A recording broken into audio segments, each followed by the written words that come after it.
Welcome to my forbidden door, behind the scenes of AEW in New Japan's pro wrestling historic, let's call it historic, pay-per-view. I'm QB1 Randall Cunningham. Joining me to the right in his orange Cassidy looking self, it is the Howie Cheney. Hello, gentlemen. How are y'all tonight? I'm good. I live in a world where USC and UCLA is no longer in the Pac-12, though. Hey, this is sign of the apocalypse, man. I mean, what kind of work? We're going to be coming live at 9:30 with or 9 o'clock with our regular Reckless Speculation crew just to talk about this. We're all in a state of shock.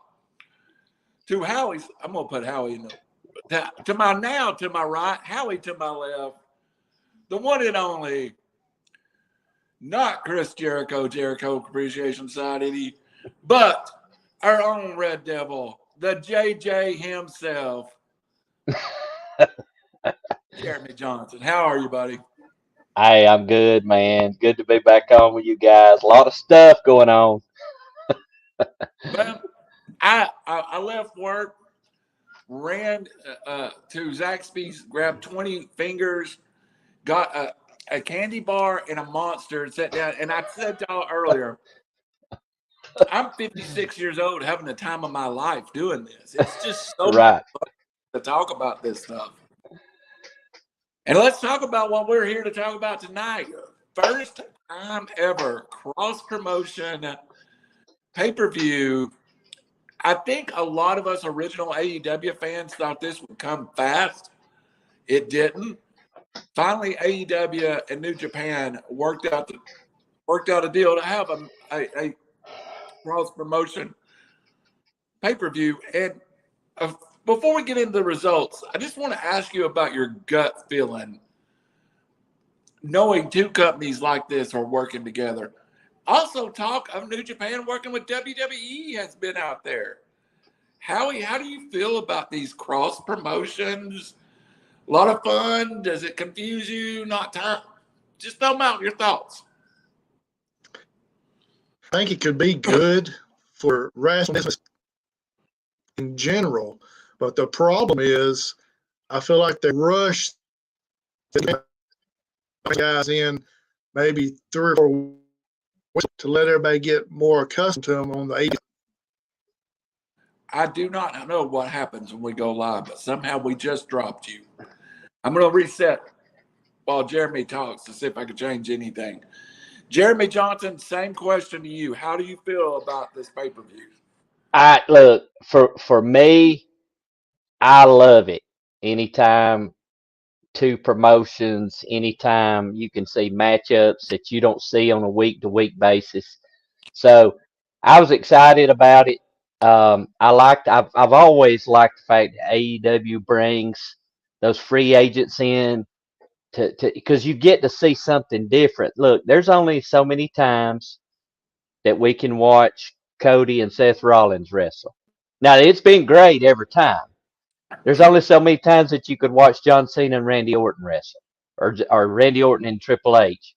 And to me, and I'm going back, they've got a lot of new blood there, but I just like the fact that you see matchups that a lot of people don't see New Japan stuff.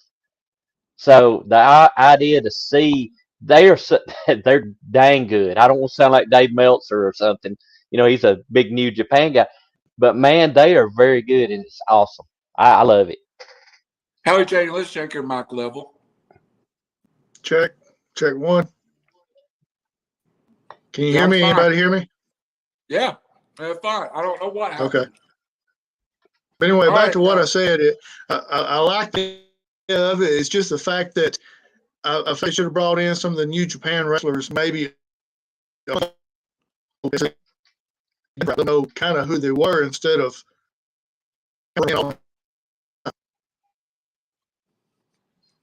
I heard part of it. We'll keep working on your sound. I think we've got it, but it's still breaking up a little bit. Let's try one more thing, Howie. I'm gonna. Can you give me like a countdown 1, 2, 3, 4, 5 on your mic settings? 1, 2, 3, 4, 5. Okay. Maybe I think what's happening is on my end. The faster you talk, I'm overloading the system.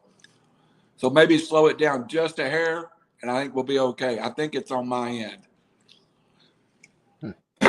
All right, guys. I think we got everything set. Let's break into this. I agree with you. They probably do need to get the guys in just a little bit earlier. Mhm. But I think what happened was all the injuries kind of rushed this together. Originally, this was supposed to be CM Punk versus Tanahashi in Chicago. This was going to be Daniel Bryant and Zack Sabre Jr. So that was two real top of the mark matches that got changed. Also, the Mid-Atlantic, what is that? The All-Atlantic title was supposed to have Tomohiro Ishii in it. Mhm. He had to get pulled out at the last minute. It does feel like they kind of threw this together after all the injuries. Howie, will start there. Did you feel that? I felt like it did hurt the pay-per-view not having Punk and Bryan on it. And even Jungle Boy was unavailable. I don't know if he was planning to be there, but AEW has got a lot of star power missing. Star power missing right now. Also, Yes.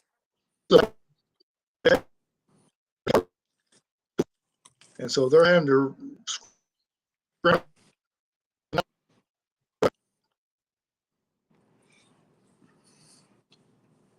I don't know what's going on. Howie, I'm going to call you. I got one more idea. Jeremy, how did you feel about the last minute substitutions?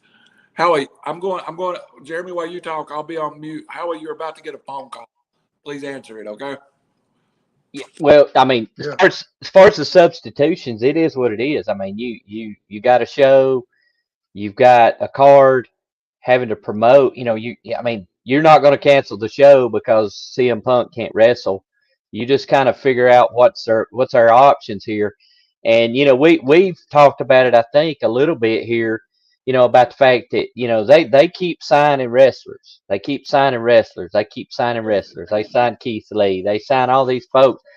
The positive to that is maybe they don't get the airtime that they could, but you got a deep bench, so to speak.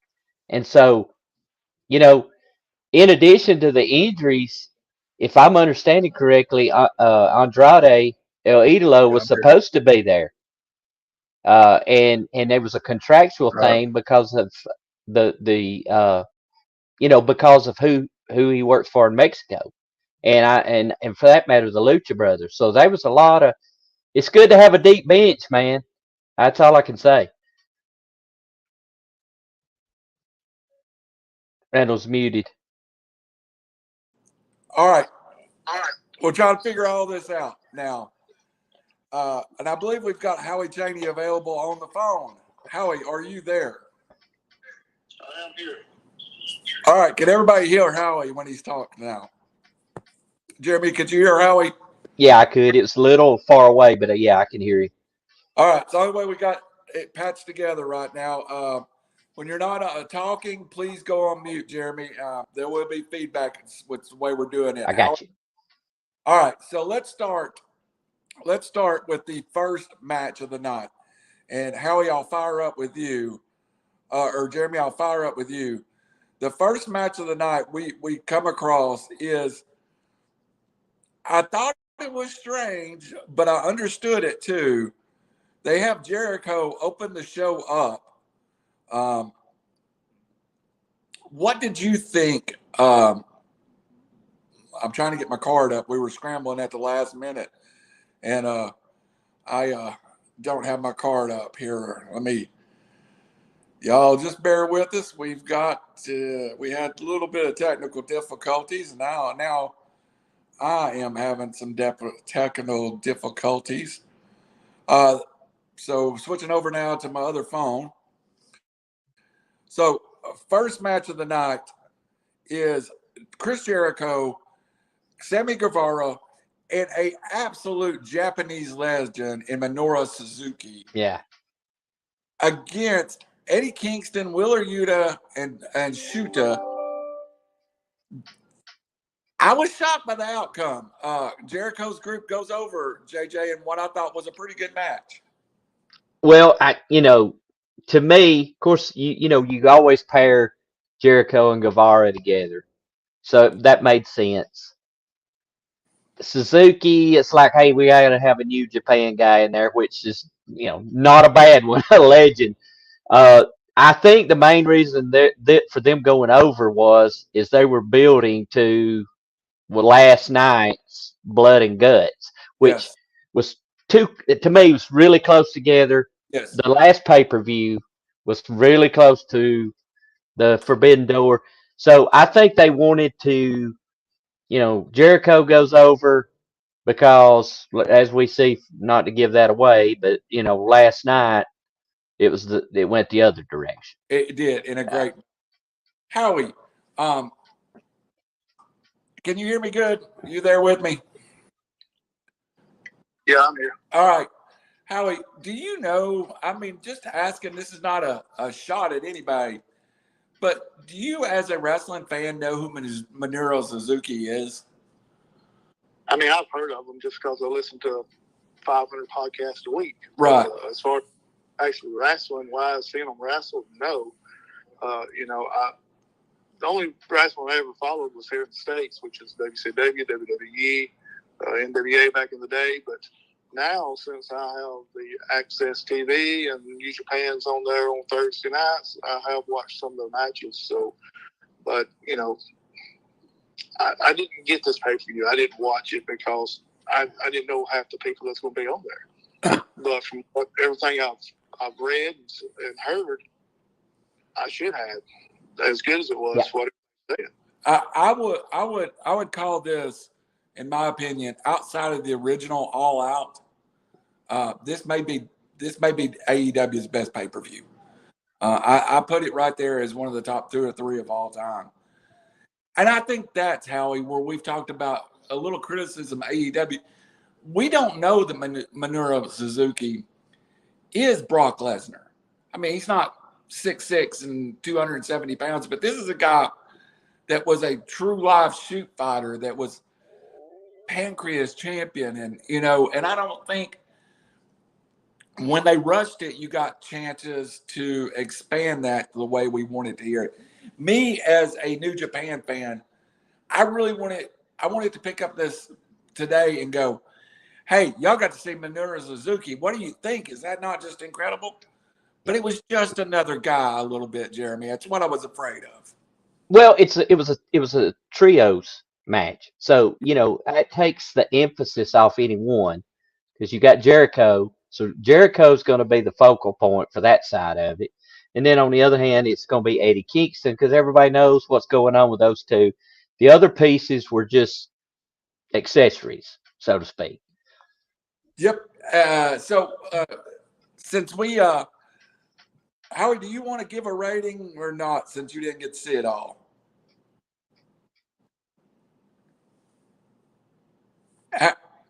Howie, do you want to give a rating since you didn't get to see it all, or do you want to just let me and Jeremy do the ratings?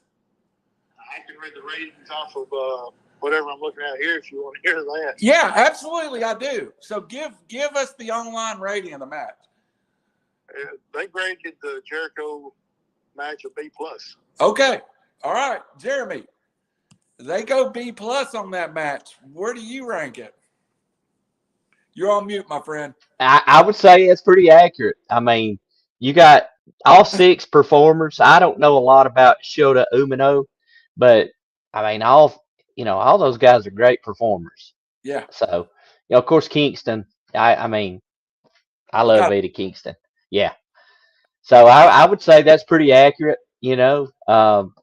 First match, they always start. Seems like AEW always starts off with a great match in the beginning, and that's on Dynamite. That's pay-per-views, everything. So good way to start off. All right, you go B plus. I'm going to go B minus, and I think the reason I'm going to give it B minus, you said it, but you didn't penalize them for them. I don't know who Shota Umino is. The fact that he's the son of a Japanese legend, I didn't know. I am a New Japan fan, and I didn't know who he was. So Yeah. I think he failed there a little bit. All right, let's move on to the next match because I got to save myself some room. Go ahead, Alec. It's about Eddie Kingston. I was sitting there watching the Blood and Guts this afternoon, and I want to know your thoughts on Eddie Kingston. I feel like he is about 30 years behind his time. He would have fit in great back in the 80s. He actually, I would go. I'll let Jeremy finish this one up. I would think even one step back. I would think Terry Funk and Dory Funk and Harley Race for the NWA World Title all over the world would have been the biggest star. A mark for Eddie Kingston, and I'm going to tell you right now, AEW, if you don't put that world title on him at some point, you are an idiot. Go ahead, JJ. No, and when you said, and I was headed the same direction, I thought, man, how'd you like to watch him and Harley Race wrestle? Oh, good God. I mean, it would be brutal. I like the fact that he comes across, he's just a regular guy. He doesn't have the body. But the guy can talk. You really, to me, you really believe this guy. Let's see, where in New York is he from? Is it Brooklyn or is it? Yeah. Yeah. So you believe that. I mean, he's just being himself, and that's what I love about him. The guy can wrestle. He can wrestle. But he's just so believable, and he connects with the fan. I love his story. If y'all read his story, wow, incredible. Sold his ring gear before getting to AEW to pay for house payment. Mm-hmm. Let's move on. And Howie, that was an excellent question. I appreciate that one. You keep them. That's the reason you're the best side man in the business. That was great.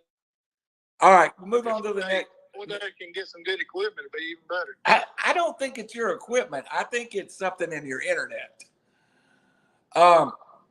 We got to get work. Well, maybe I'll come down there next week. Let's move on to the tag team match. Now, I'll give a little history, and I feel like I am the truther for New Japan. Roppongi Vice was in this match, and if you are just watching AEW, they don't fit into this match. But when I tell you Roppongi Vice, what I was afraid is that the Young Bucks were going to install themselves in the match. But I actually like it that they put Roppongi Vice into the match. In Japan, Roppongi Vice and the Young Bucks are probably the biggest tag team rivals of the last decade.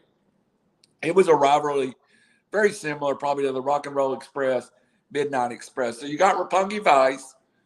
You got the Olympian Jeff Cobb, the Great Okan, which is only the second time I've seen the Great Okan, who reminds me so much of the old wrestler from the 80s, Killer Khan. Looks like him. I haven't Googled it, but I almost think he's related. T.J. Okan. Yes. And then the best tag team in the world, and yes, AEW has done a good thing by making them fan favorites. FTR. I will start with you, Howie, but just because I want to get your opinion on FTR in big matches, there's nothing better. FTR is the best tag team in the world right now, hands down, no questions. Probably the best tag team that's been around for the last 10 years, and why the WWE could not figure that out and put them over like they should have is beyond me.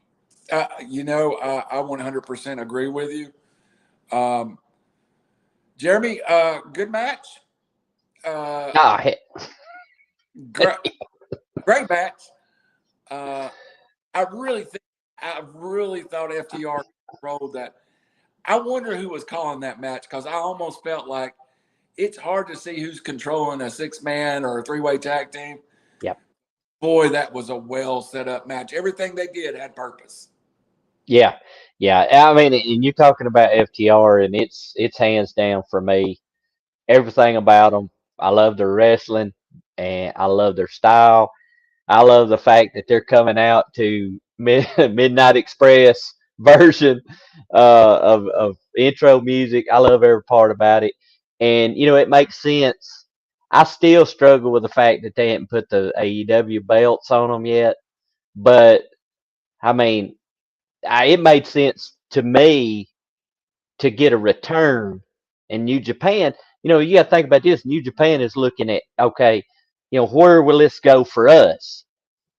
So there's going to be a return, and you mentioned it in a text the other day, and you're going to have FTR wrestling, number one contenders in New Japan.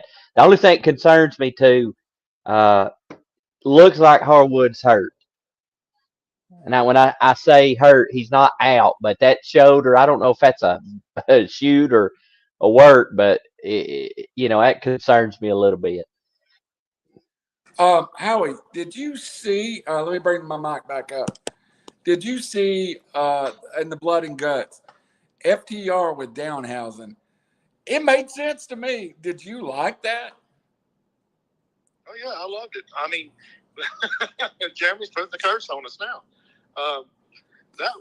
Today's match today, watching that on Blood and Guts, actually made it to me, open my eyes and realize FTR is the best tag team in the world. Yep. Not just today, but as far as the last several years, 10 years probably. I will give you a spoiler, boys. When we do our top 10 tag teams of all time, I got a spoiler for you. FTR will be in it. Howie Chaney, give us that rating for this match. This website I'm at gave it was Bleacher Report. I gave it a B+. B+. All right, JJ, your mic's muted, but give me your grade. And by the way, I think I got the delay out, so you don't have to put your mic on mute no more. Okay, good. I gotta go with a B+ to A. I mean, anything involving, and like you said, you brought it up. It might not make sense if you're only watching AEW, but like you said, Roppongi Vice, big deal in New Japan, and so Great O'Connor. I didn't know a lot about him. I knew Jeff Cobb. I didn't know much about that tag team itself, but it was, it's going to be sound, it's going to be stiff, and it was. So yeah, great match. All right. So just so I gave myself some room here, my grade is an A. And it's the highest grade. This is my favorite match on the pay-per-view. Mm-hmm. I thought Roppongi Vice did a great job because you could, as a 390-pound tag team against monster like Cobb and Great O'Con in a great tag team like FTR, they could have got lost, but everybody did their part. And after the first two matches, it's strange when I watch a pay-per-view, you can tell when I burn out because I always have to take a break. Or after a great match, I always have to take a break. I had to take a break after both of these matches. Like I was emotionally shot. And I was just like, okay, I'm going to make a sandwich. It was the middle of the I didn't have a cigarette, but I could have probably used one. It was the middle of the night before I actually got this done. All right. The next match, a 4-way match for the All-Atlantic Championship. Pac defeats Malakai Black, Miro, and Clark Connors, substituting for Ishii by submission for the win. All right, guys. Howie, we've talked about Pac, and they've got to do something with him. After he got hurt early on, he got that win over Kenny Omega. Then he got hurt and kind of went away. Is this Is this the start of the push that Pac deserves in AEW? Well, you feel like it would be, but giving him this All-Atlantic Championship, it kind of makes you wonder, is that as far as they're going to let him go now? I mean, he's great, athletic, a great performer.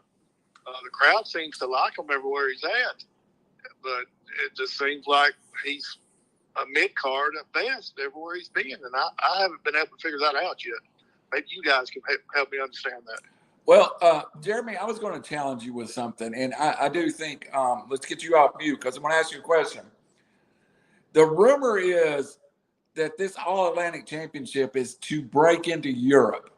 This is supposed to be their, NXT Europe Championship, or this will be their first card into Europe. It sure don't feel like it, though. It don't feel right to me. How about you? Well, I mean, to me, it came about as a surprise, and I watch AEW every week, and then it's all of a sudden, hey, and it's like, wait a minute, and maybe it's because I wasn't really paying attention to websites or Twitter, but it just like it came out of nowhere. So it was out of nowhere. I agree with you. So let me say this about that one. Yeah, unless they've been promoting on the internet stuff with their, the dark and elevation stuff, which I don't get the chance to get. It just came out of left field. All of a sudden, they're like, "Hey, we're going to have a tournament for this All-Atlantic Championship." We're like, "What?" Yeah, and I'm not a fan. Listen, I'm not a fan of having too many belts. Is not good. However, I think this can work. I think it can work. You got the I know you got the TNT belt, you got the TBS belt for the ladies, but I think it can work, and it would give, I'm glad to see Pac win because I'm like you. I think he should had a world title around his waist or over his shoulder at some point. I like him. I think he looks good. His charisma's pretty good. He's a great worker. I mean, I don't see why not. Now, I think, he's a little short in stature. I don't even care about that anymore. The guy looks like $1 million. He stays in great shape. So this could work because this gives somebody like Pac that maybe right now they don't have those plans for. But now you can line up these other undercard guys. He could help put them over. Maybe he's defended it well, and then that puts him in a position for the TNT title or even the world title. I would rather have him in the world title picture than I would Hangman Adam Page. I mean, I'll just tell you. I'm going to throw something out at and just get quick reaction. I think they just replaced the gatekeeper of AEW with Cody Rhodes to Pac, and with Pac they had to put the title on Pac to get the same results because Cody was going to be loved or hated just before his name. I think we'll see a lot of Pac now being the first guy someone works with. And you've seen him kind of take the TNT title and now kind of killed it. Yeah, it's kind of buried up in feuds that don't make a lot of sense. I mean, look, let's just be honest. They killed it when they put it on Scorpio's guy. The guy, look, and it ain't nothing to get. The guy can wrestle, but this whole thing with Dan Lambert, I think part of his problem is Dan Lambert. I do too. I think if they separate him and let him stand on his own, I think he's fine. But Dan Lambert is such a heel, and he's so good at that crowd that he takes all the attention off of Scorpio, and I just don't like it. They killed it to me. If you're going to use Dan Lambert, you use him with Brody King, who's a non-talker, never says a word. You don't use him with a guy that's great on the stick already. So I agree with you. And the TNT title is just became, and I also thought there was too many switches there. Scorpio Sky, Cody, Silver here, blah, blah, blah. It became WWE-ish in the amount of title changes. Howie, I am very interested to hear what the old internet Bleacher Report gave this match. One more thing on Pac before I give you the grade. you got to remember when COVID hit, he was overseas and wasn't able to get back over here for nearly a year. Yes. You know, would he be elevated more now? Because when he got back over here, that's when you're seeing Punks and Brian Danielsons and Christians and all these started coming in, and it kind of pushed everybody back down some. And he also got lost. And I hope AEW doesn't lose. They have one of the single-handedly best long-term storylines going that they don't need to push. They just need to let it lay there in the 4 pillars. And at some point, they've got to bring the 4 pillars to the forefront and turn them either face or heel as a group and just let that kind of lay there. But he kind of got lost in that, maybe shuffled behind some of the younger guys. And I don't think it's fair. I really think he needs to be one of those guys. Right there with Malakai Black, the upper, not the main event, but he's upper card. He's not jerking a curtain, you know. So, all right, Howie, give me the grade was A- from Bleacher Report. Woo, Jeremy Johnson. That seems just maybe a little high to me. Well, here's the thing, and I was looking too. I went and found while we were talking here, I found let's see, what is this website? This was Sporting News, and Okay. they gave the match an A. So they were very high on the match itself. And you know, the Clark Connors thing, I had no clue who Clark Connors was. Now I know. Yeah. I know, you know, Ishii being injured, you can't do anything about that. It kind of it somewhat surprises me that they didn't. I mean, you got Naito out there. Don't know why he wasn't a part of it, and you know who I'm talking about, Randall, with that. But I like beat. I think Jeremy. I like the fact. Go ahead. And he done well. He did well. Yeah. He represented himself well. It's given a guy an opportunity. So I mean, you're looking at that type of match, him being in there versus Ishii. Now that would have been a slobber knocker at Ishii being in there, but you know he gave a guy an opportunity, and I think that's part of what I've always liked about AEW. They're giving. You watch Dark, you watch all these things. You can see folks that are independents, and they're just getting a chance. So I mean, I know people know him in New Japan, but I thought it was a great match. You going to give it an A, or are you going to give it? What do you Yeah, think? I mean, I'll go with the A. I can go along with that. I'm not hard to please though. I'm going to go B plus, and I'm going to tell you why I go B plus. I gave the last match with FTR an A. I like this match better than the trios match with Jericho, but I don't like it better than the match I just gave an A. So if I'm giving Jericho a B, I'm giving FTR an A. This is a B plus. It slots in there for me. So and it was a great match. Don't get me wrong. All right, next match up. This is the one I think our grades could be way apart here. Trios match. Darby Allin, Sting, and Shingo. Let me tell you something. Shingo has got the worst posture in pro wrestling. Why he looks like he's trying to make. Oh my. Buddy, just it's okay. You don't have to make yourself look that big. Versus the Young Bucks and a former masked wrestler in El Phantasm, who was unmasked. And Jeremy, it's one of those rare occasions you see somebody unmasked and you're like, they need to take him out of the mask. He's going to draw you some money from the little girl's handsome guy. The Young Bucks in the Bullet Club again. The son of Tom who the bad God. Who's the baddest man in wrestling ever? The Tongan. Oh yeah, Hikuleo. It's Hikuleo yeah. walks that ring. They do their whole Bullet Club entrance. They flash back to WCW. Sting's in the loft but he's not in a loft. He comes diving 15 foot away, out of the blue, lands on the. All right, Howie, do we need Sting diving 15 foot to start a match?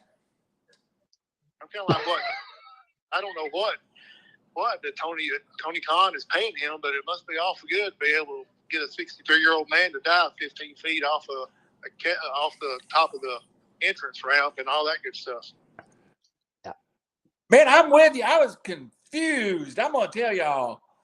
I was expecting this big entrance, Jeremy, and they teased it. You know, like I thought Sting was going to be dropping out of the sky. And I was like, in my heart, I knew they wouldn't. I was like, okay, since Owen Hart passed away, we don't need to see 63-year-old Sting trying to belay the ceiling. But when he jumped, I went, I'll use another word that I didn't use because I used the real one. I was on the phone with a friend of mine, and I go, what the bonk are they thinking? How about you, Jeremy? What the bonk was they thinking? Or hey, look. Anything Sting, man. I mean, I don't care. I think they've used him great. He doesn't look old. However, he's hung around Darby Allin too long. But I will say this. I'll give the match an A. I'm gonna go ahead. Just as Sting jumped off he jumped off. Well, look, it looked good. It did. It looked believable. It didn't look like, hey, they're trying to catch him. He landed. It really was for rest. It was safe. Yeah, and Sting is 7 foot, 400 pounds though. Right. So. Sting is 63. I can only hope that I'm as good a shape as Sting is at 63 years old. And look, hey, I'm 47. I wish I was as good a shape. That's right. So I'm excited when you start talking about Sting. But look, when he no-sold the super kick party, he no-sold it, man. Young Bucks contact. He leans back and then he goes, and then he does this. I mean, look, it's an A for me just for that. Sting, just because Sting's in it. And to echo Tony Schiavone, it's Sting. All right, we gotta get the Jim Cornette reference here. How you got it? Now I thought and I know you both of you are not big Young Bucks fans, but they sold their tails off for Sting. They do have appreciation of wrestling history, and they sold and sold, and they took bumps for Sting I've never seen them take. What was our wrestling Wendy Eaton, Vince Russo hating friend saying about the only thing I heard him say was Tony Khan's got to open up that bill so awful big to be having Sting to jump off at 63 years old. You know, I hadn't heard the whole podcast yet, but that's one thing that I did hear, and I'm like Jeremy. When I saw that on Twitter the next morning when I woke up of selling the Young Bucks super, I'm like, that's the best tweet I saw in months. It was great. All right, guys. Howie, what did the old Bleacher Report give it? They gave it a B. All right, Jeremy, what did the old Sporting News gave it an A-. So right. they were really high on that, and it's because it's Sting, man.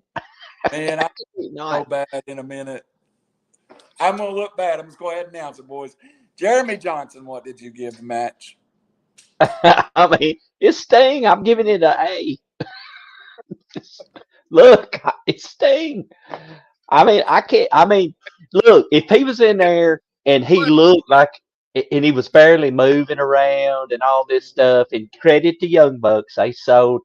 If he does not, you don't look at him and say, this guy's 63 years old and he's moving like it. Just he wears 4 pounds of makeup, so you don't have to see his face. I got it. It doesn't move like he's 63. I'm 56 and I move worse. Howie, I know you got. Go ahead. Would do if Ric Flair's last match was against Sting? What would you do? I'd lose my mind. I think they'd do a great job, but I would rather see a young guy in the ring with Flair to carry him a little more. Yeah. So, All right. Sting. Compared to Flair. Huh? I'm going. I want to give it a C, but I'm not. I'm going to give it a B because I think it's right there with Jericho. Jericho's match. So I'll give it a B. Don't check it out, Randy. Give it the true score that you want to. Give it a C if you want to. C plus. All right, there we go. It's okay. It's okay. Look, I'm not gauging it on anything but dang Sting is in the match. I was a kid and I was watching Sting. I was a kid watching Ric Flair. That shows you.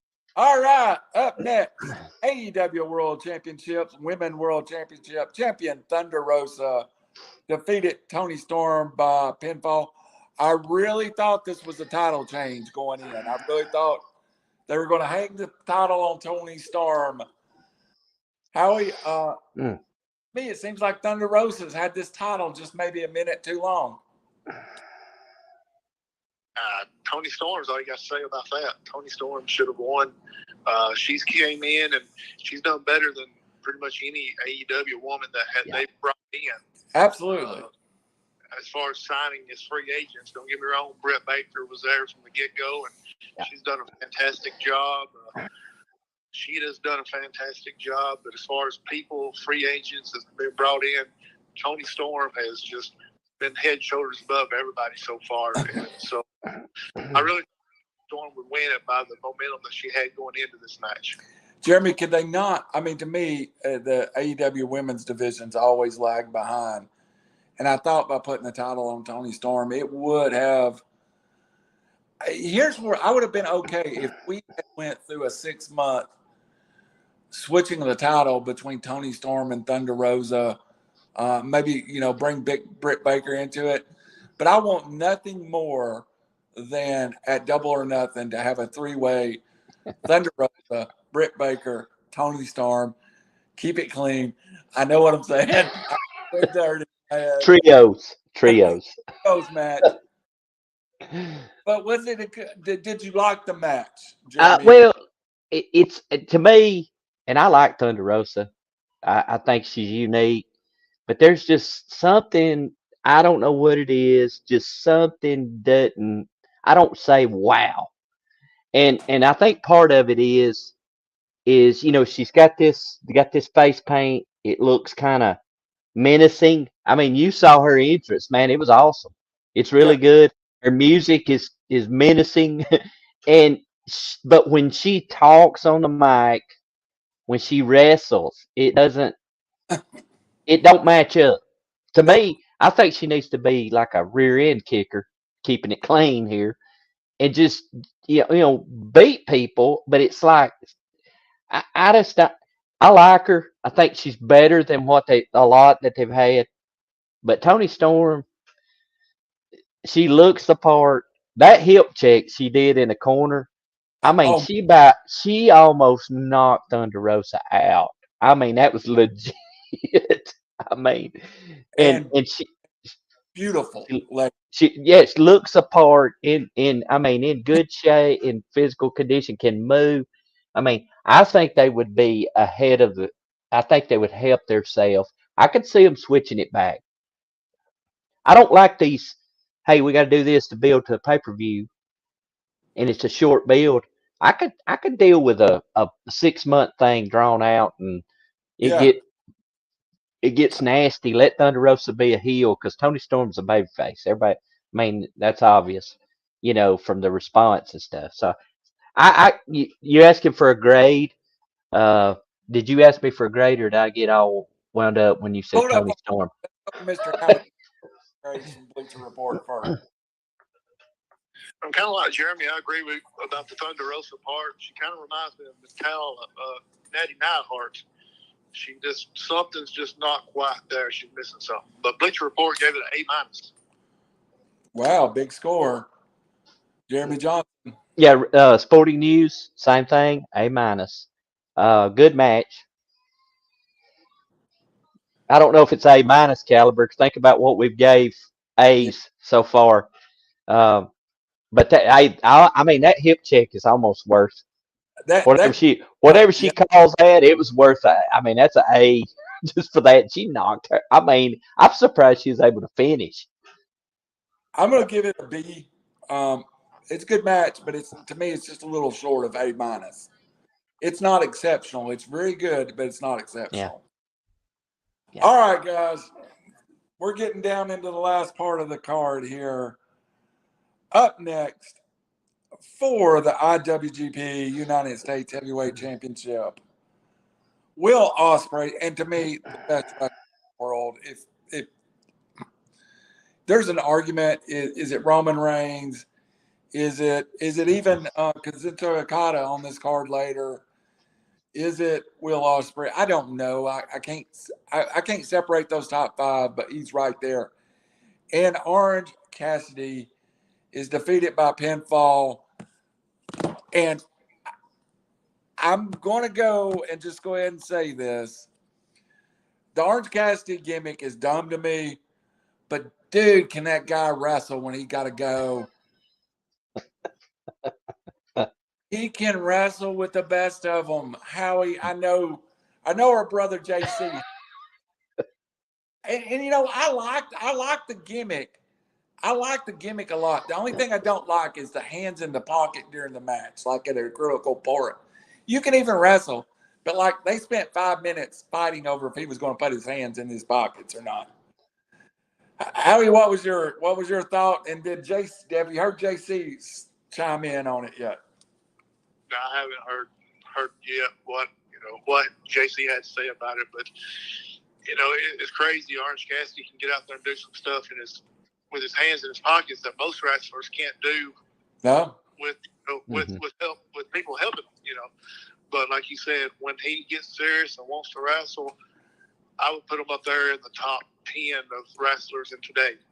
Go like nobody's business. Jeremy Johnson, Will Ospreay, Orange Cassidy. At the moments they wrestled, let's say this match was 15 minutes long. I give the moments they wrestled, 12 minutes of it, an A+. The 3 minutes they didn't wrestle, I'm going to give them about a D-. So, oh no, that's what I love about it. Look, this one to me, I was thankful that they had Ospreay had a couple of matches. I knew the name, but I never watched him wrestle. He's the Rev Pro World Heavyweight Champion, the British. I agree. This guy is one of the best wrestlers in the world, if not the best. All right, so Orange Cassidy, I'm with Howie. I like the gimmick. I think it's not as heavy or thick as it was initially. I think he's backed off that stuff, which I think is good. I think that's good. If he kept on with the best friends and it would get, to me, it's not gotten old. And like you was talking about the hands in pockets. Hey, the two best moments for me in this match was, one best moment anyway, is Ospreay. He's going along with this, and he forces his hand in. He's got him in an abdominal stretch or whatever, and he forces his hand into Orange Cassidy's pocket and pulls it out with the finger.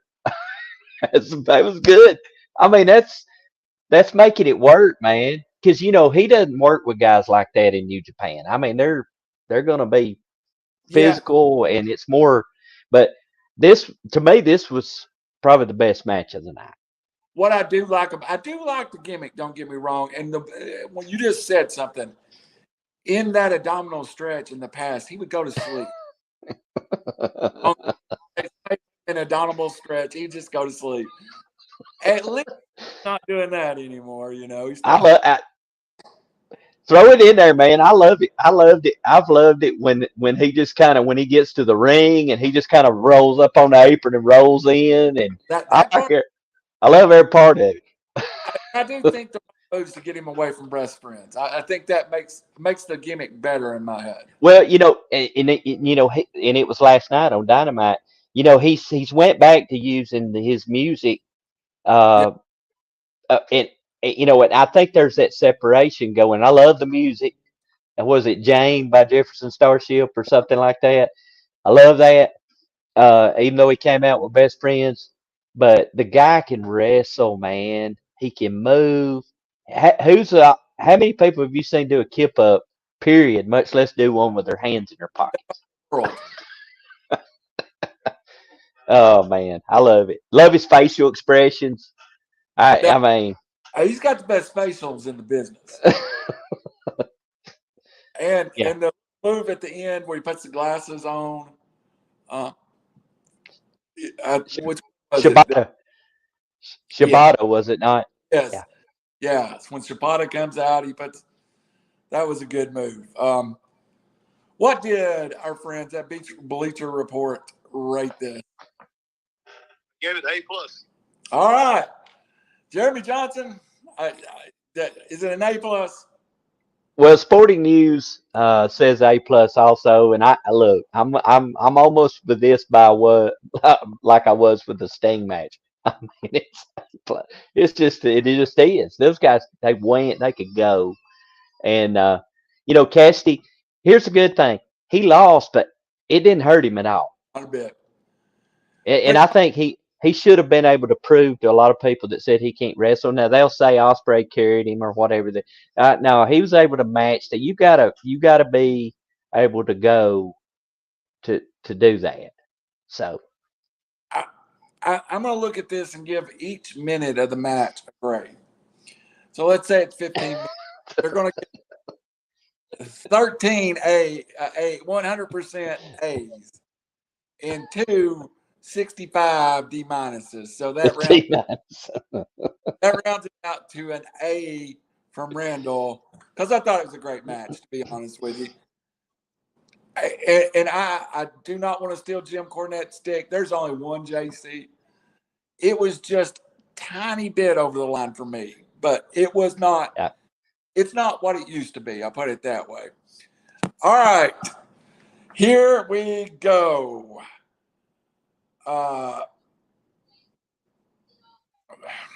No other way. Can I say something?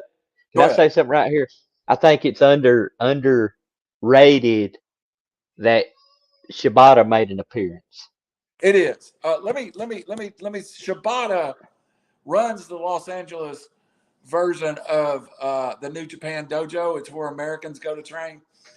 Shibata was injured 2 years ago, and not just a little bit. It was serious. He was not moving for months. He did not move. He was told never to wrestle again. He was, as I understand it, immobile for a long period of time. And he appears and he looks absolutely wonderful. And the Shibata move, Shibata was on his way to being the New Japan face of New Japan. Yes. And I don't know how much of a ring career he has left, but the fact, I feel great that Edge came back, and it looks like Paige is fixing to come back. Some of these guys with neck injuries are coming back. This is on line of what happened to Darren Drozovic, who stayed in a wheelchair the rest of his life. That's how close it was for Shibata. And you are 100% right. That was a moment we overlooked. Yep, it really was. It was great. It's great when you see guys like it. And he looked phenomenal. He looked like he was in fantastic shape. And it makes you wonder if maybe over the course of the time he's been away, that maybe he gets cleared, maybe not. Just was able to walk to the ring with no noticeable limp, no noticeable nothing. All right, guys. Good point, Jeremy Johnson. Up next, Bryan Danielson, of course, unable to compete. We get teased of Blackpool Combat Club, newest member coming in.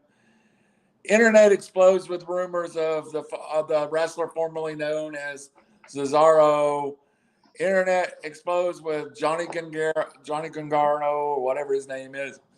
No disrespect to him, but he's going to have to change his name if he wants me to pronounce it right. I'll send him a note. Yeah. Yeah. For some reason. Call him Johnny Wrestling. Johnny Wrestling. It comes to that night, and I felt good. It was going to be Claudio. And I'm going to take a shot at it. Claudio Castagnegro, formerly known as Cesaro in the WWE, appears on the stage to wrestle Zack Sabre Jr., another great British wrestler, another one of those guys that's in that top 10. And Howie, it was not the CM Punk cheer, but it was deafening for about 5 minutes. Well, that's good. Claudio coming to AEW, that's a huge gift for AEW, I feel like. Yeah, me too. Claudio is one of these guys that's kind of like Pac, that's kind of been a mid-card all his life, but he's a great performer, great wrestler, good on the mic and everything. I just can't figure out why he hasn't been able to take that next step, but maybe being here at the AEW, he'll be able to. Jeremy, I made a statement on our group text, and I'm very sticking by this. I think Claudio is going to get pushed in AEW, and I think the closest thing we've had to a horseman-like faction in AEW now is Danielson, Mox, Claudio, and Wheeler Yuta. It almost recreates the young guy with the proof camp, the two tough guys. It's going to be a monster if they keep it together, and could not be a better figurehead than Lord Steven Regal. No. It is great faction.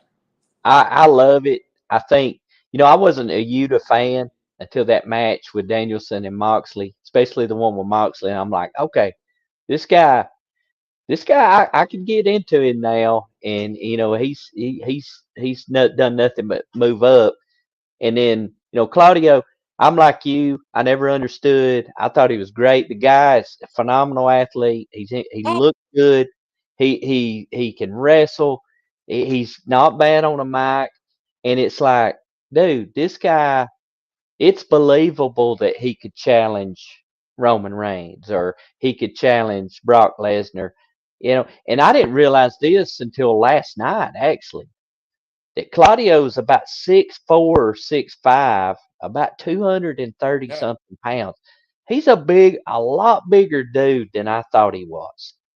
And that size stands out a little more. Yeah, and it stood out to me, especially last night, because you got him in the ring with all these other guys. But I love it.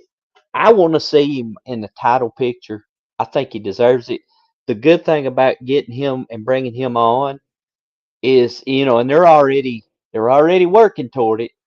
There's a little heat there between him and Eddie Kingston. Hey, I'm in on that. That'll be legit. Go ahead, Howie. Who does Eddie Kingston not have heat with? Well, true. But there's a built-in story there. I don't know the story, but it's built in. Yes, he can have heat with anybody. It is, for lack of a better word, it's a Ric Flair, Ricky Steamboat, long history of wrestling each other. And Kingston's a bigger guy than we realize. So he is. TV shows, Kingston and Claudio would be just the biggest guys on there. And that Kingston was part of a faction with John Hubert League. And there was a ton of matches with Kingston and Brody Lee versus Claudio and Chris Hero, who was known in the Indies for about 10 years. Before there was a Briscoes, before they were Young Bucks, the decade of 2000 to 2010, tag team wrestling in the Indies were dominated by Chris Hero and Claudio as the king of wrestling. And I mean, it was, they were as big as you could be on the indie headlining cards everywhere. And Eddie Kingston was kind of their arch enemy. So, yeah. Tons and tons there. And you say that his background as a tag team wrestler. The good thing about Blackpool Combat, all right, you not only do you have the interim world champion in Moxley, when Danielson gets back, you compare Danielson and Claudio, and they can legit tag team contenders, or throw Yuta in there That with trios. one of them. I mean, you got it right there. I mean, that's a legit tag team, Danielson and Claudio versus FTR And versus Young Bucks. that group, and I don't know about Wheeler yet. I've not seen him work heel, but you know those front three can work heel, face, either way, and be. I think Bryan Danielson's one of the finest heels in wrestling. Yes. Howie, I was going back to your question about Kingston. The only people he don't have heat with is Santana and Ortiz, and now Santana's hurt, so I guess he's going to have to wrestle with Ortiz now, and Ortiz ain't got no hair, so it was a good match. I am so glad. I feel like this. I feel like I've come to the realization Cody Rhodes does fit better in the WWE than they did AEW. He fits there. It really seems like he fits. Shame he's hurt. Claudio may fit better in AEW than he did to WWE. We don't know yet, but he may. Howie, what did their fine folks give? I can't even remember who you were reading, but our fine folks give them on your Bleacher Report. A+. A+. Jeremy Appreciation Society. What your fine folks in sports? They may have the same writer, but they gave it an A+ also. Yeah, they gave it an A+. So I don't know if I'm gonna go that far, but I loved how it started. Now I loved it. I thought he was gonna pin him in the first 10 seconds. I want to go A. I'm not going to go A+. I may go A- in this situation. I loved it was Claudio. I think they could have made more out of Zack Sabre Jr. He's a great wrestler. Yes. They had a great match. Let's give it A- in my head. All right. Let's move on, fellas. The next is for the IWGP World Heavyweight Championship. Jay White defeats Adam Cole, Hangman, Kazuchika Okada, and Adam Cole. And this starts with the fact you can't even talk about this match until you address the way it ended. And unfortunately, I thought this was an A+ match. But Howie, I don't know if you saw it yet or not, but Adam Cole gets hurt and basically the match ends early because he was unable to go. So Jay White just slips over and pins at Adam Cole. And I think the match ended I think it was building to the end. And I think Adam Cole was going to take the pin, but he was concussed at a level he wasn't moving. So I think that hurts the match when you get an ending like it's not good. I mean, I was actually scared for the guy. Yeah, I hadn't even heard about that. I'm reading about it right now, but you got some good wrestlers in this match right here, especially Okada. I've heard of him being in New Japan and everything. Our guy Hangman Page was in this match. Unfortunately, I mean, he's just missing something. I mean, he can work, but he's just missing. I mean, it's like he's a tick off of something. He needs to be a heel with a mouth. I'm going to stick with that. You need to put a great mouth with him and let him be just the wrestler. So on paper, it looked like it's going to be a great match. It was a great match. I agree with you, but it was obvious that Adam Cole was hurt, Jeremy. Yeah, and then look, in a case like that, your best laid plans, and you just have to audibilize that and call an audible right there. And Cole, dang, I just can't get by the fact that Cole looks like me out there. I mean, to me, it's not believable that this guy can beat up. It's just not. I'm sorry. I'm not necessarily a guy that thinks you got to be 6'4", 270 pounds, but he don't look like he's in good shape. I'd rather Eddie Kingston. I can believe Eddie Kingston could beat somebody up, even though he's not. He's not in that great physical appearance condition. But this guy, I'm just struggle with it, man. He's a great mouth. He can talk. He can wrestle. For some reason, I just struggle with him, and the You fact that know, he has no muscle definition or anything. Vince McMahon, the reason he left the WWE, Vince McMahon wanted to make him a manager. And he could have been a great manager. He looks more like a manager. I mean, Jim Cornette's bigger than him. If we will talk about managers, yeah. One thing I can't. Go ahead, Howie. The difference between Eddie Kingston and Adam Cole is Eddie Kingston's got that attitude, like he'll just run through you. If you just breathe wrong, he's gonna run through you. Adam Cole got nothing. Unfortunately, yes. So I will add one more thing right here. If I see Adam Cole low blow one more person, I am getting so sick of that. I'm tired of it because it just looks all right. You're a scrawny runt and you can't beat anybody, so you're just gonna kick them or hit them in the nuts. I'm done with that. I'm just. Maybe he'll go to the gym and work out some and get on some muscle builder or something. I don't know. All right, before we go on though, I want to ask. You got to see Okada throw a couple of drop kicks, and to me, it's the best move in wrestling. Okada's drop kick is to me, Okada's drop kick is like a throwback to something in the '80s. But we only got a little bit of Okada. If they do this again, I want to see him in a solo match. I want to see the best wrestler in the world wrestle, and I do believe he is the best in the world. Howie, what did our friends at Bleacher Report rate this? They gave it an A. I'm not going to kill it. It was a great match till he got hurt.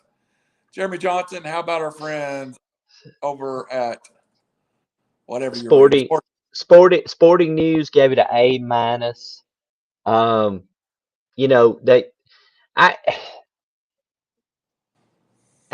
fact that they had to end it quickly and abruptly, that hurts it, of course, but that couldn't be controlled. Again, Okada not doing much. I mean, I'm not a Hangman. Jay White, I don't know Jay White, but I like him. I think that but that'd be a little more. Huh? I'd like to see Jay White make a few more AEW appearances. I really like it. And wrestle singles. I would have been more interested in this match had it been just Okada and Jay White. Unfortunately, that's probably the headliner till they're big, and they really build stuff a long time. That's probably the headliner to what their WrestleMania is. They call it January the 4th. It's probably Jay White versus Okada in a one-on-one match. And I could see them building it over the next 6 months. So you wasn't going to get it, but I'm with you. I'd have loved to have seen it. I'm going to give it a B-. I thought it was an A up till Adam Cole got hurt, and that just kind of killed it for me. Just kind of killed it. All right, guys, we'll wrap up. Go ahead. Quick question: how did Cole actually get hurt? He took a blow from Okada. Okada's a pretty hard-hitting young man. Okada's huge, by the way. Yeah. 255. He's right on the line of Claudio, and he took a shot. I tell you what puts it in perspective for me. I think, oh, this guy's only 6'3" or 6'4", and then I think about I got a 6'4" son, and I'm like, I couldn't imagine looking at a guy 6'4", 240. Because Micah, he's almost 6'4", 200 pounds, 205 now. And I'm like, whew, I wouldn't want to do that. All right, but I got a delivery here. Moxley versus Tanahashi. How you you take it off? Let me get this delivery. Jeremy, Okay, considering I didn't see the match, I guess I'll do the best I can. Moxley versus Tanahashi, for the AEW Interim World Championship. Jeremy, I don't know about you, but I'm not a fan at all of the Interim World Champion. Why even have that process? Yeah, I don't know. I think maybe, the only thing I can think of is maybe they try to keep that title relevant. You don't, I would rather see it as, CM Punk he's gonna relinquish the title. You have a tournament, not a tournament for an interim title, but a tournament for uh the actual title, because really, look at CM Punk. It's not like you're going to hurt him if you take the title off of him. So, case in point, Finn Balor wins the first ever Universal title. He gets injured. He comes out the next night on Raw, relinquishes the title. It killed him, yeah, right? It did. It's not going to kill CM Punk. It's not. And I don't understand the reasoning behind it.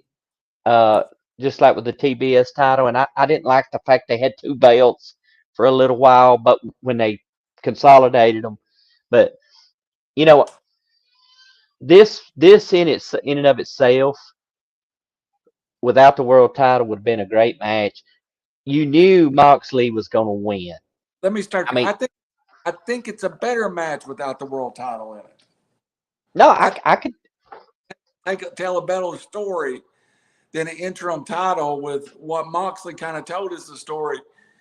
It's always been about you, Tanahashi, and made Yep. it WWE. I've been chasing you. I much rather hear that story than I would. We're going to make an interim champion of the winner of this match. No, that was kind of it was almost like that was an afterthought, right? It was almost like, oh yeah, by the way, you won the interim world title, because you knew as a fan, yes, they're working together. They're not going to put the titles. Now, they did put the IWGP tag team titles on FTR, but I just don't feel like there was no way that title was going to go to Tanahashi in that battle. There was a fight in the crowd that distracted.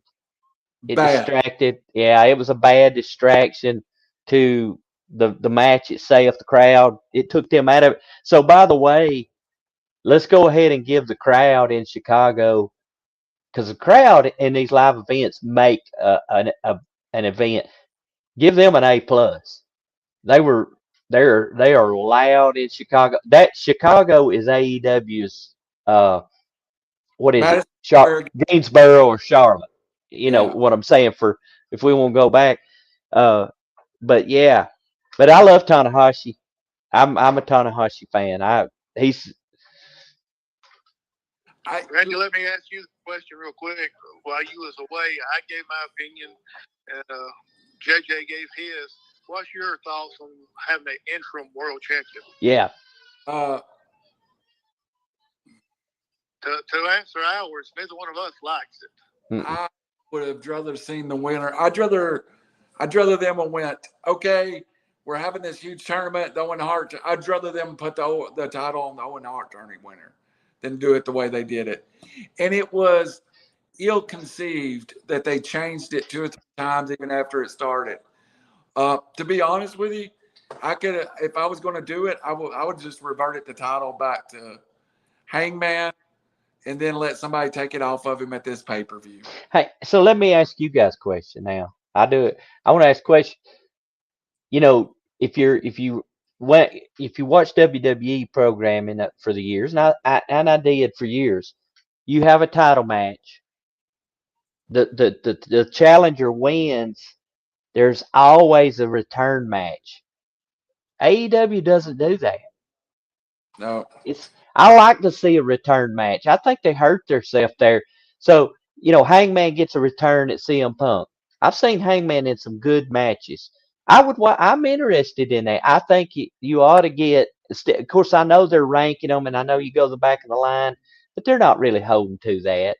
that's becoming an afterthought. But I'd rather see a return match. And that's kind of where I was going. I think this is a better storyline, JJ, is have the return match, have Punk unable to compete, him hand the title back to Adam Page. Adam Page then dropped the title to Moxley at the pay-per-view clean, and then you set up Double or Nothing with CM Punk versus Moxley. Oh, heck yeah. You've got to Hey, set up. I'm in on Moxley Hangman. Yeah. I'm in on that. I just thought there was a better way to handle it. And I wanted to make a point before. I thought it was a delivery, and it was a bug seller.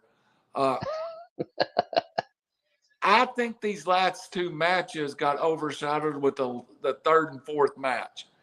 I think Cassidy, Will Ospreay, and Cesaro, Claudio, and Zack Sabre overshadowed the IWGP World Title match and the AEW title match. And I thought a little bit of the crowd was gone after those two great matches. All right. To your point, in addition to that, all right, so to me, and I think this is a good ending for the show, to me, because it didn't paint Moxley and Tanahashi as like bitter enemies. It was more like Moxley looking at Tanahashi as a challenge. I'm going against one of the best in the world. And, titles on the line. To me, because it's a joint venture, to me, a good ending is them both standing in the ring, shake hands, sign of respect, raise each other's hands. That's it. Then they throw in, and look, Jericho, I love some of his stuff, but it seems like he always finds a way to get into everybody else. So here you got Daniel Garcia, who I cannot stand. I don't like him or them other two guys, either one of them. All right, and Jericho, and they come out and attack both of them. You had a cutout after one of the matches of Jericho backstage throwing a fireball on somebody. And then you got Claudio coming out, and the show's ending with him swinging Jericho. I thought it's too much, man. Too much. Too much. I agree with you. And our buddy JC will kill that section of it, Howie. Oh, absolutely. Back to the interim part to a little bit. If this was 30 years ago, I might could see that. But 30 years ago, you been stripped of your title because you didn't defend the title in quote unquote 30 days. That used to be the big thing. I always had to defend the title within 30 days. Yep. I mean, how long has some of these other past champions not defended it for, a month or two? So why come up with an interim title? I agree with y'all. Just strip of them or hand it back to the previous one, kind of like the runner-up of Miss America. If she can't fulfill the duties, who gets it next? Do the same thing with wrestling, instead of interim title. So what's going to happen when Punk comes back? Will it be Punk against Moxley to determine who's actually the champion? That's unification. That's the main event of the Double or Nothing Labor Day. I mean, that's what they're building to. That's what I'm going to struggle. I'm going to struggle with that one because I like Punk. I like Moxley. I'm really going to struggle as far as who I want to win, but that's a good one, for sure. So you got to throw Wardlow. Hey, by the way, I just thought of Wardlow not present at this show. However, we talked about the TNT title. That needs to get on Wardlow quickly. I think it is next week. Yes. All right, last thing, and then we'll wrap it up. I got another show. If you all want to join, is going to do some reckless speculation about the Pac-12 and the dissolving. UCLA joins the Big Ten today. And I just got a text a minute ago. The Big Ten confirmed their membership, and they may be in the Big Ten before Oklahoma and Texas is in the SEC. All right, I want to throw one thing that has nothing to do with the pay-per-view, but we've all talked about it on text. That is how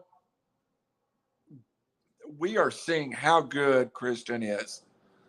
All years, I've loved Christian, Legend Christian, even in TNA. Christian is the best thing on AEW right now. Great segment with Luchasaurus, who they've turned heel with him, and that character can be a heel, and they've made him a monster, and now his best friends have all turned against him, and they're heels, and they've got new music and new lights, and he's a menacing monster. Howie, are you loving it as much as me and Jeremy? Oh, it's great. And I was just sitting here thinking, what if they brought we're talking about Hangman needs a mouthpiece. What if they bring Hangman to join up with Christian and Luchasaurus? I personally think they've already got a plan for Hangman, and I'll leak a little bit what I've heard going on. I think Bray Wyatt's debut in AEW is not as far away as we think it is. I may be wrong, but they're clearing out a lot of the bad Dark Order guys like Allin Angels, and I think we might see a Dark Order reformed. Barry White changed his Twitter channel, Twitter handled to Wyndham 6 the night or something like that. The only number not used in the Dark Order ever has been 6. So I think that was he's played with a lot of people. I think if you're going to make a Dark Order and you want to really make it bad, and a bunch of people fear, you turn Hangman heel. You get him in that group. But, well, get away from the comedy piece and make it a legit. Yes, you can probably keep a couple of the guys, Preston Vance, 10, the tag team of Silver and Reynolds. But outside of that, there's not a whole lot that's been. You get rid of Colt Cabana. And, you turn Anna Jay heel, make her a beautiful, evil princess. But Jeremy, I got to hear your thoughts on Christian. Then we wrap it up. Look, and I told you guys, and again, there's big gaps that I missed wrestling, that I wasn't into it, wasn't keeping up with it.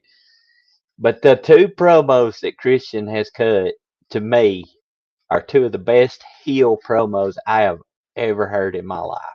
Last night, and we're talking about last night, but when he mentioned, Jungle Boy's dad was Luke Perry, the actor, 90210 fame.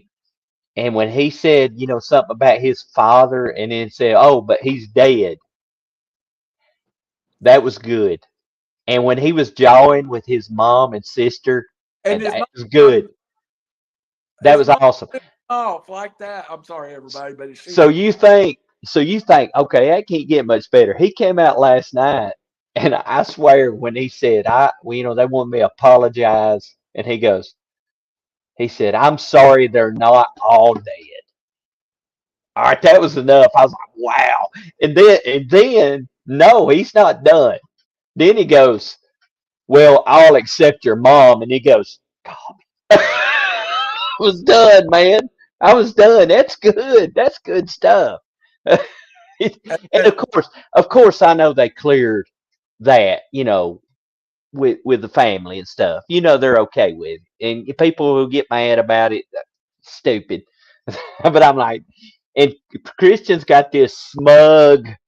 He's coming out wearing those turtlenecks and those jackets and everything about it's like, I hate this guy. And I used to love Christian, but he's a whole lot better heel than he is babyface. So it's good. We've got Maxwell Jacob Freeman kind of chilling in the corner. We're not hearing from him. We've got an injured Jungle Boy. They needed somebody to be this heel that Christian's filled in. He's almost MJF fill in while they build the storyline. That's my Lord. I mean, come on, that was good. I'd like to see him and MJF get into but this is great, man. And here's the key: Jungle Boy's not been seen. Jungle Boy is gonna be more over when he gets back than he was when he left, because they were getting stale. Y'all know it. Yeah, absolutely. It wasn't working with them with the tag titles. And if But they ever been time to put Jungle Boy in the gym, let him put 30 pounds of weight on, bring him back in regular wrestling attire as Jack Perry, and make superstar a superstar right now is it. So I don't know, Howie, if I was talking to you or this thought, or it may have been in the group text. So they mentioned his dad, right? Luke Perry. Yeah. This would be a great opportunity for him to say, hey, you're talking about my family. You're talking about my dad. I'm Jack Perry. I could live with him being Jack Perry. I, you know, and I think that would be a good time that you could lose the Jungle Boy name, and then you can move on to be, because JR's calling him Jungle Boy Jack Perry. Anyway, Jungle Boy is gone. There's some even if you want to call him Jungle Jack Perry, you refer to Hollywood as the jungle, and you make it more about an urban jungle and not make him look like the kid off of what was that movie with the horse catches on fire. He don't look like that. But I root for Jack Perry as much as anybody. Jack Perry does not have to be there. Jack Perry could never wrestle a single match. And he, outside of Tony Khan, I'm pretty much sure that nobody in that room has more money than Jack Perry does. So it's not about money and fame. It's about wrestling for Jack Perry. And the fact that he didn't use his dad's name for such a long period of time. So, all right, last question. Overall rating of the pay-per-view, I'll go first. I've already said I think it's a top 3 or 4. I'm going to give it an A- from AEW. Again, I think the backside last 2 matches were just okay, but the middle of this card was phenomenal. All right, Howie. I won't give it a grade because they didn't give it overall grade. But as far as Christian, those 2 promos would have fit perfect back in the NWA 1980s wrestling. It would have been a common back then. All right, Jungle Jeremy appreciations. Jungle Jeremy. Well, I mean, look, it may not line up with what I graded out the individual matches, but overall, this was a high A to me. Maybe not A plus, but because here's why I say that. Everybody was talking about how this is not going to be good. You got CM Punk's not there. Look, to do what they did without Ishii, with Andrade and the Lucha Brothers, without Punk and Danielson. Half of their That was top. dang good. Well worth the money, know. All right, guys. Well, next week we start a fun segment. We're going to start with tag team wrestling. Me and old Jeremy Johnson, the heel, the Wild, coming back for the JJ appreciation side. The Randall Jack Daniels may go shoot on here as he rates tag teams with JJ. Howie, what is our first subject next week? We just told everybody it's going to be the tag team, NWA top tag teams coming up. Yep. And you also have some questions that you don't know that you won't know in advance, so you're going to have to be on your toes on certain things. I love it. Hey, so here's something. All right. We need to throw this in here at some point. All right, so we're going to rate by alliance, so to speak, WWE, NWA. All right. We need to decide who had the best overall tag teams. Yes. Period. These five versus these five versus these five. That's what's going to happen. We're going to start out with NWA, then we're going to go with WCW, then we're going to go with WWE. Then the fourth one will be kind of like an independent, which could be anybody, either from New Japan, AEW, I like Boy, you know, somebody you seen across the road down here in Fort Payne. And Hey, then, it. Hey, Big Papa Pump and partner of his choosing. ECW. That ECW Yeah. and AWA opens up a lot. yeah. Mhm. And then it'll end up being, okay, put everybody together, your top 5 all time from every federation, or top 10. Wow. We got a bunch ahead of us, Johnson. So I you got got to do my homework. together and keep up with them. Yep, I've already got. I'm not spoiling it. I'm just having a hard time deciding who my number 1 is. I think 3, 4, and 5 in my list is set. 1 and 2 moves around every single day, according to what for the NBA. All right, Jeremy, everybody. Jeremy, I've got phone calls from them like 3 days in a row, and every time is a different number 1 and 2. So you better do your research, buddy. Oh, I'm digging, man. I've already got started. I'll be ready. Lasertron and Hector Guerrero. Shut up. For Randall Cunningham, for Howie Cheney, for Jeremy Johnson. Join us in a half hour now on Reckless Speculation as we talk about, evidently we've got 2 breaking stories to discuss, that the Big 12, the Big 10 is adding USC and UCLA. Supposedly, Mr. Kevin Durant asked for a trade today. So we will break down both of those here in about a half hour for the wrestling, the bad guys. So go ahead, Jeremy. You had something? You don't want me on talking about basketball and Kevin Durant. No. No, you should have saw his tweet earlier today. You don't want to see Jeremy's opinion on the Durant issue. I think I'm going to look that tweet up because it may be the same as mine.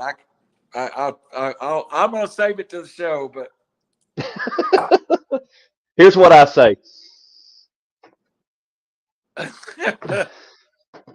For Dan Housing, for Howie, for Randall, good night, and we'll see you next week off the record. Thanks, guys. Thanks for having me on.